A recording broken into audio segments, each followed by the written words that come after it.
인류는 쉽게 말해 인간이지, 즉 사람이야. 그런데 인간은 동물이기도 하지 식물은 아니야. 그리고 인간은 동물과 다른 특징이 여러 가지 있어. 동물은 발이 4개라서 손이 없지만 인간은 발이 2개, 손이 2개야. 그래서 인간은 4발로 기어다니는 동물과 달리 2발로 서서 걸어다니지. 이렇게 2발로 서서 걷는 것을 직립보행이라고 해. 직립은 똑바로 서다, 보행은 걷다, 똑바로 서서 걷는다. 또 동물과 달리 언어도 쓸 줄 알고 문자도 쓸 수 있고 불도 사용할 수 있지. 동물은 언어와 문자를 쓰지 못하고 불을 무서워해. 이 4가지 직립보행, 언어, 문자, 불 사용이 인간이 동물과 구별되는 가장 큰 특징이야. 혹시 여러분들 중에 옷이 있어? 최초의 인류는 옷이야. 바로 오스트랄로피테쿠스. 390만 년 전이라는 연도는 외우지 마. 시험에 안 나와. 출현 시기가 계속 바뀌기 때문이지. 그냥 최초의 인류라는 것만 기억해. 아프리카 남부 보츠와나에서 화석이 발견되었어. 그래서 별명은 남쪽 원숭이. 인류의 고향은 아프리카. 근데 이것은 다 설이야. 아직 정립된 게 아니야. 아프리카에서만 그런 인류가 출현했겠니? 그렇지 않다는 설도 있는데 일반적으로 그렇다는 거야. 다른 지역에서 이것보다 더 시대가 앞선 화석이 발견되면 이 학설은 언제든 바뀌거든. 최초의 인간은 원숭이를 닮았어. 그런데 원숭이와는 조금 달라. 원숭이는 4발로 기었지만 인간은 2발로 서서 걸었어. 즉 직립보행을 했다는 거지. 그런데 2발로 섰긴 한데 똑바로 선 것은 아니고 허리를 구부린 채 엉거주춤하게 선 거야. 집에서 키우는 강아지를 볼까? 4발로 기어다니니까 손을 쓸 수 없어서 모든 것을 입으로 해결하지. 먹고, 짖고, 물어뜯고. 그런데 오스트랄로피테쿠스는 달랐어. 2발로 걸으니까 남는 2손으로 조무락조무락 뭘 할 수 있게 되었지. 그래서 짱돌, 나무조각 같은 도구를 주워다 사용하기 시작한 거야. 그런데 아직 도구를 만들지는 못했어. 조심해. 또 손을 많이 쓰면 지능이 좋아진다고 하지. 그래서 이때부터 인류는 점점 발달한 거야. 아기를 봐봐. 태어나서는 바로 동물처럼 기어다니다가 1년 후 걷게 되면 남는 2손을 움직이게 되면서 머리도 좋아지잖아? 이렇게 직립보행은 별거 아닌 것 같지만 중요한 의미를 갖고 있어. 인류 발전의 시작인 셈이지. 직립보행과 도구 사용, 이 둘은 시험에 아주 잘 나와. 꼭 기억해. 그런데 약 250만 년 전 오스트랄로피테쿠스보다 조금 더 발달된 인류가 나타났어. 바로 호모 하빌리스지. 연도는 외우지 마. 시험에 절대 안 나오니까. 그런데 얘한테는 호모를 이름 앞에 붙여줬어. 여기서 호모는 동성연애하는 사람 그 호모가 아니야. 인간이란 뜻이야. 그만큼 지능이 발달하고 원숭이보다는 인간에 가까웠다는 뜻이지. 호모 하빌리스는 최초로 도구를 만들었었어. 아까 오스트랄로피테쿠스도 도구를 썼다고 했지. 그런데 오스트랄로피테쿠스는 길에서 주운 돌멩이나 나무 등을 도구로 쓴 거고 호모 하빌리스는 직접 도구를 만들어 쓴 거야. 즉 도구를 제작한 거지. 헷갈리면 안 돼. 시험에 잘 나오거든. 시간이 흘러 약 180만 년 전. 연도 외우지 마. 시험에 절대 안 나오니까. 앞에 나온 두 인류 오스트랄로피테쿠스와 호모 하빌리스는 직립보행을 했지만 구부정한 자세였어. 그런데 시간이 지나자 인류는 점점 허리를 펴더니 지금 우리들처럼 똑바로 딱 섰어. 똑바로 서다를 영어로 에렉트라고 해. 여기에서 에렉투스가 나온 거야. 그리고 인간을 닮았기 때문에 앞에 호모를 붙인 거고, 그래서 호모 에렉투스가 된 거지. 이건 곧선 인간, 똑바로 선 인간이란 뜻이야. 도구를 만들어 썼어. 그게 바로 돌을 서로 깨뜨려 만든 뗀석기야. 곧바로 섰다. 뭘 의미해? 빨리 걷기도 하고 뛰기도 했다는 거지. 맞아. 그래서 느릿느릿 겨우 걸었기 때문에 아프리카를 벗어나지 못했던 오스트랄로피테쿠스나 호모 하빌리스와 달리 얘네들은 빨리 걷고 뛰기도 했기 때문에 처음부터 아프리카를 벗어나 유럽, 아시아로 이동할 수 있었던 거야. 그런데 먼 거리를 이동하려면 낮에는 밝아서 괜찮은데 어두운 밤이 무서워. 그래서 동굴에서 불을 피워놓고 잔 거지.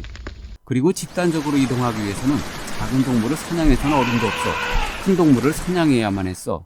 이때 언어로 의사소통을 하는 협동 작업을 통해 큰 동물을 사냥할 수 있었던 거야. 그러니까 호모 에렉투스는 똑바로 서서 빨리 이동하고 달릴 수 있었고 불을 사용해 자신을 지킬 수 있었으며 뗀석기와 언어를 사용해 큰 동물을 사냥하고 공동체를 이루어 여러 가지 문제들을 해결할 수 있었기 때문에 자신감을 얻어 지구 어디라도 이동할 수 있었던 거야. 불과 언어 사용, 시험에 잘 나와. 캠프파이어 하면서 일어서서 춤추고 떠드는 모습을 기억해. 호모 에렉투스가 이동했다는 증거가 있냐고? 호모 에렉투스는 뼈는 아프리카뿐만 아니라 유럽, 중국 베이징과 인도네시아 자와에서 발견됐어. 그래서 호모 에렉투스를 베이징인, 자와인이라 부르지. 그 다음 인류는 약 40만 년 전에 등장한 호모 네안데르탈렌시스야. 줄여서 네안데르탈인이라 부르기도 해. 네안이 똑같지? 연도는 외우지 마. 시험에 안 나오니까. 호모 네안데르탈렌시스는 호모 에렉투스의 특징과 비슷해. 잘 걷고, 잘 뛰고, 뗀석기를 이용해 집단적으로 사냥을 하고 불과 언어를 사용할 줄 알았기 때문에 아프리카를 벗어나 전 세계로 이동할 수 있었어. 그러면 이전 인류인 호모 에렉투스와의 차이점이 중요하겠지. 딱 하나 있어. 시체 매장. 당연히 시험에 잘 나오겠지? 지금도 그렇지. 지금도 사람이 죽었을 때 땅 파고 묻잖아? 이러한 시체 매장 풍습이 40만 년이나 된 거였다니 정말 놀랍지. 앞으로도 쭉 계속될 풍습이고. 너희들 내셔널 지오그래픽을 본 적 있지? 호모 에렉투스 때까지는 무리를 지어 이동하는 다른 동물처럼 동료가 죽으면 그냥 죽었네 하고는 그냥 버려두고 떠났었어. 그런데 이걸 지켜보던 하이에나와 사자가 시체를 곧바로 물어뜯는 걸 보고 호모 네안데르탈렌시스는 가슴 아팠던 거지. 또 시체를 묻었다는 것은 죽어서도 뭔가 다른 세계가 있다는 것을 알았다는 거지. 바로 사후세계. 이렇게 호모 네안데르탈렌시스는 사후세계의 존재도 알고 있었어. 최초의 신앙이야. 이제 마지막 인류야. 약 20만 년 전에 등장한 호모 사피엔스.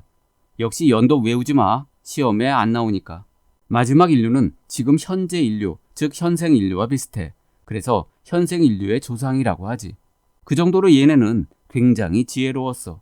그래서 얘네를 사피엔스라고 부르는 거야. 사피엔스라는 말 자체가 지혜롭다는 뜻이야. 얘네들의 뼈가 프랑스의 크로마뇽이라는 곳에서 발견돼서 크로마뇽인이라고도 불러. 아프리카에서 프랑스로 옮겨온 거지.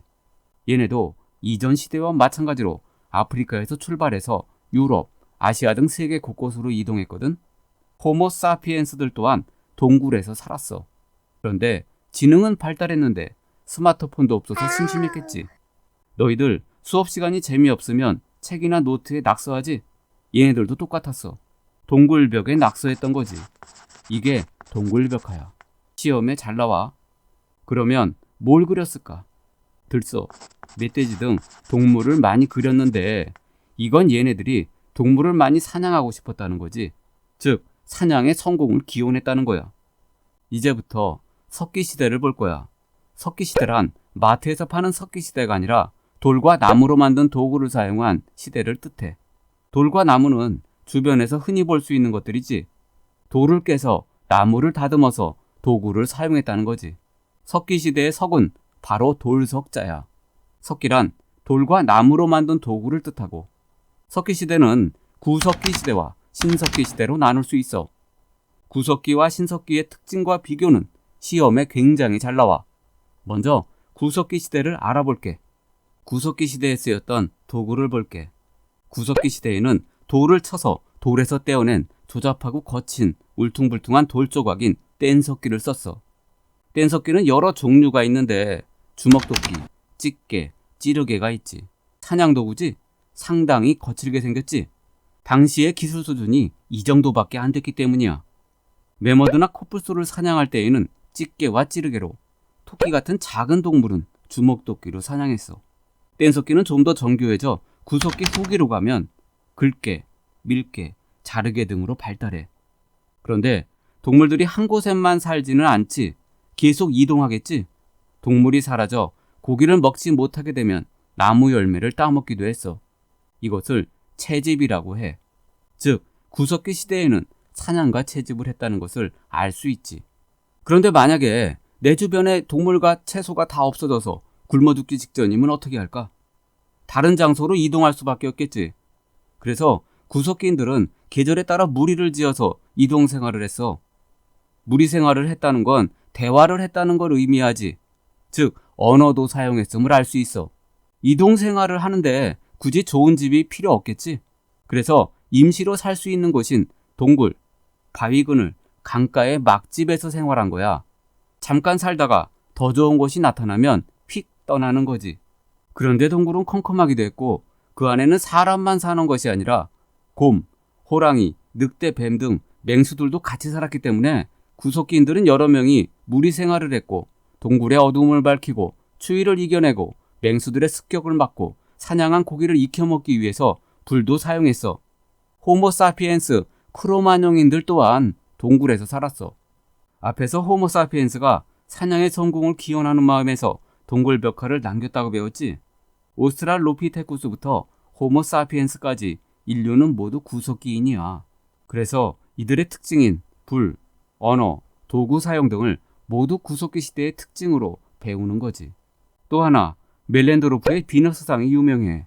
지금은 날씬한 여성이 미인이지만 당시에는 가슴과 배, 엉덩이가 풍만한 여성을 미인으로 불렀어. 엉덩이가 커야 아이를 쑥쑥 잘 낳고 가슴이 커야 젖도 잘 나온다고 생각했던 거지. 즉, 타산의 상징이었다는 거야.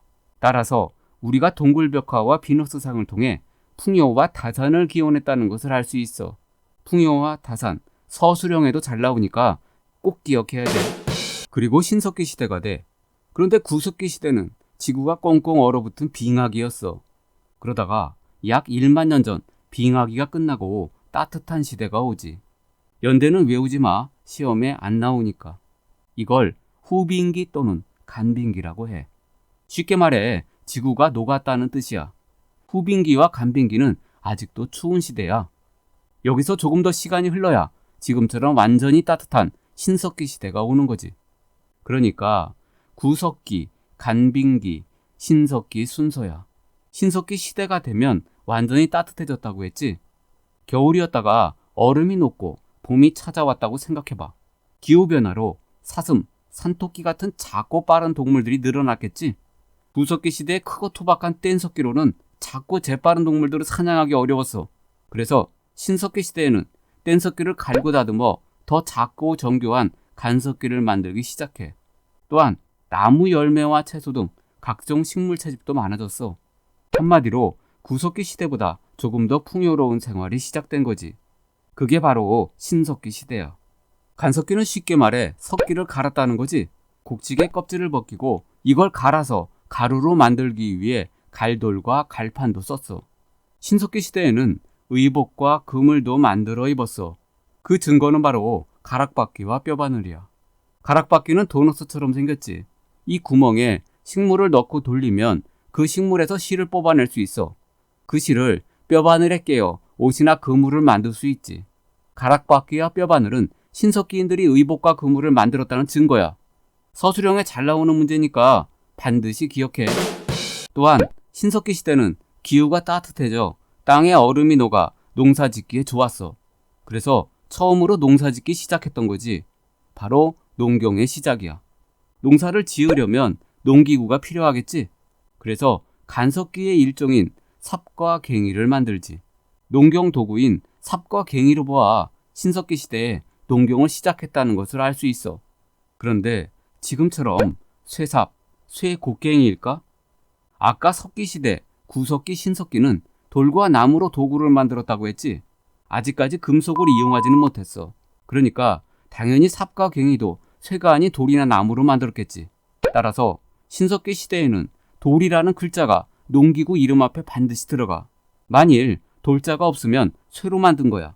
청동기나 철기시대 농기구지. 예를 들어볼게. 돌삽, 돌갱이, 돌호미, 돌낫 등은 신석기 시대 농기구 이름이고 그냥 삽, 괭이, 호미, 낫 등은 철기시대의 농기구 이름이야. 나중에 철기시대 농기구를 배울 때 또 나와. 철기시대 농기구는 돌이 붙지 않고 그냥 삽, 괭이 이렇게만 나와 있어. 시험에는 철기시대 농기구와 신석기시대 농기구를 섞어놓고 혼란을 일으키지. 이럴 때는 앞에 돌자가 있냐 없냐로 구분하는 거야. 철기시대 농기구는 앞에 돌이 안 붙어 있어. 그냥 낫, 삽, 괭이 이렇지만 신석기 시대 농기구는 철을 만들지 못했기 때문에 돌을 사용했지. 그래서 돌이라는 글자가 반드시 앞에 구별하기 위해 붙어 있는 거야. 또 신석기 때에는 농경과 목축이 시작됐어. 이것은 신석기 시대의 정말 대단한 혁명이라고밖에 할 수 없어. 왜냐하면 구석기 시대까지는 직접 힘들게 걸어가서 동물을 잡고 열매도 따먹어야 했어. 엄청 힘들었겠지. 동물과 열매를 얻는다는 보장도 없고. 그런데 기후가 따뜻해지는 신석기 시대가 되면서 사람들이 씨를 뿌리고 삽질과 괭이질을 해서 농사를 짓고 가축을 기르기 시작했어. 엄청난 혁명적인 변화겠지? 그래서 이것을 신석기 혁명이라고 해.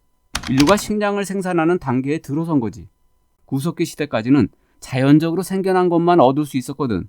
만일 서술형 문제에서 신석기 혁명이 뭐냐고 묻는다면 농경과 목축의 시작이라고 쓰면 돼. 농경과 목축이 시작되면서 여러 가지 변화가 뒤따라 일어나게 돼. 생각해봐. 너희들 같으면 힘들게 고생해서 농사지은 밭과 잘 키워놓은 가축들을 남겨두고 구석기 때처럼 이동하겠어? 아까워서 차마 이동할 수 없겠지. 그래서 신석기 시대에는 이것들이 아까워서 못 떠나. 계속 대대로 한 곳에 눌러 앉아 사는 거지.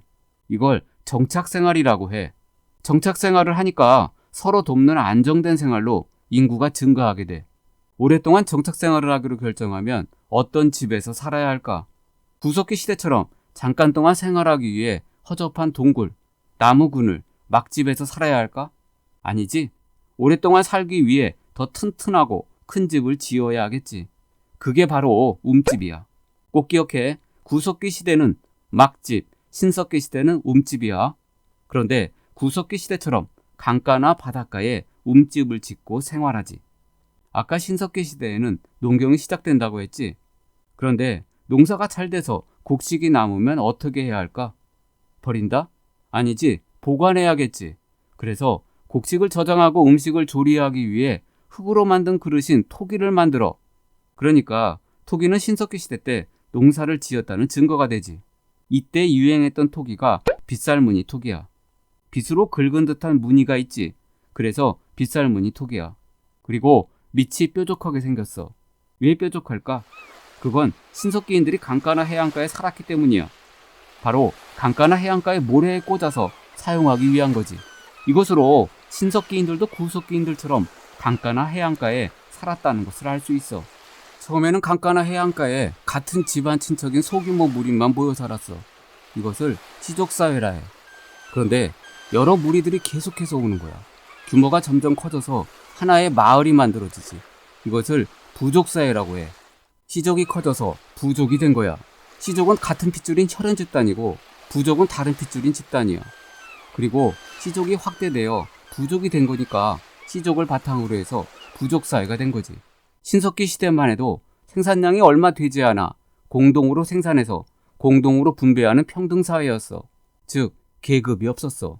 생산물이 남아도는 청동시대부터 계급이 생겨나서 불평등 사회가 돼.